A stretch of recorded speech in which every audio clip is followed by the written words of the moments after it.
Take the tallest mountain on Earth, Mount Everest, almost 9 kilometers from base to summit. Now turn it upside down and drop it into the deepest part of the ocean. The peak would disappear under the waves, and it would still be more than 2 kilometers short of touching the bottom.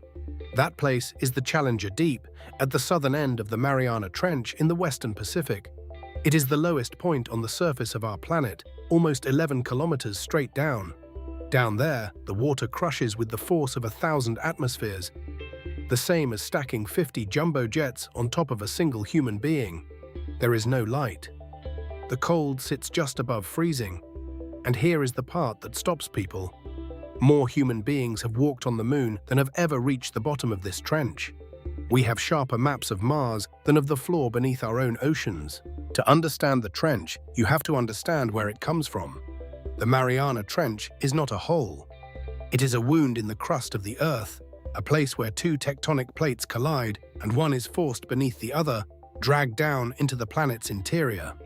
The Pacific Plate slides under the Mariana Plate, and along that seam, the seafloor buckles into a scar more than 2,500 kilometers long, but only a few dozen wide.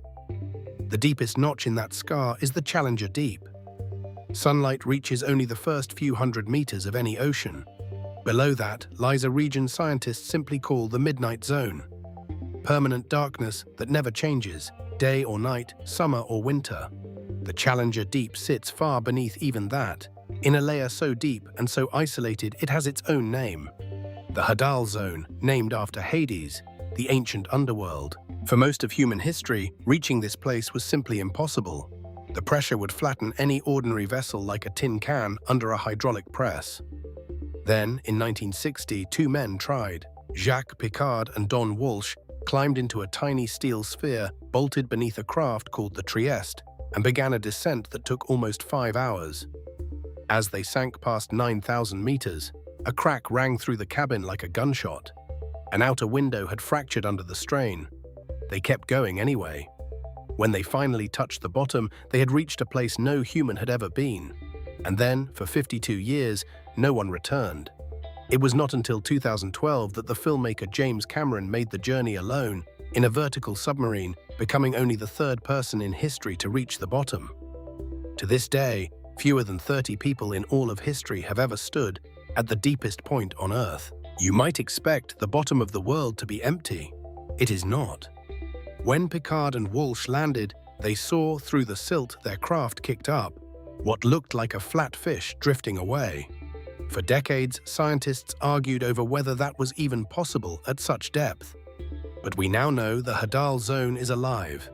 Pale, translucent snailfish swim there, their bodies built to survive pressure that would crush a submarine. Tiny, shrimp-like amphipods swarm anything that sinks to the floor. Strangest of all are the xenophyrophores, single-celled organisms that grow to the size of a human fist. Giant living cells thriving where nothing should. These creatures have never seen light. Many have never been seen by us. Almost every expedition that descends brings back species that are entirely new to science. Animals that exist nowhere else on Earth, in the one place we can barely reach. But the deep did not stay untouched. In 2019, the explorer Victor Vescovo piloted a submersible to the very bottom of the Challenger Deep, deeper than anyone before him. He spent hours on the floor of the world, documenting creatures no camera had ever recorded. And then he saw something that did not belong. Sitting in the sediment, at the deepest point of the ocean, almost 11 kilometers down, was a plastic bag. Other expeditions have found candy wrappers and aluminum cans. Scientists who tested the tiny amphipods living down there discovered their bodies were contaminated with industrial chemicals, pollutants banned decades ago, now soaked into the most remote ecosystem on the planet. We had never sent a human to live there, but our garbage arrived first. The deepest, most isolated place on Earth turned out to be connected to us after all. So why, with all our technology, does the bottom of the ocean remain a place we cannot truly go?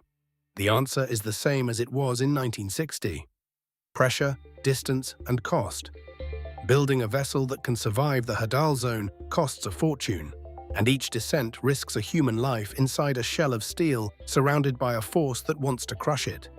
We have mapped the entire surface of the Moon and Mars in fine detail, yet more than 80% of our own ocean floor has never been properly mapped at all. The Challenger Deep is closer to every one of us than any star in the sky, and still it remains one of the least explored places in the known universe. We live on a planet whose deepest room we have barely opened. The question is not whether we can reach it, it is what we will find the day we finally learn to stay.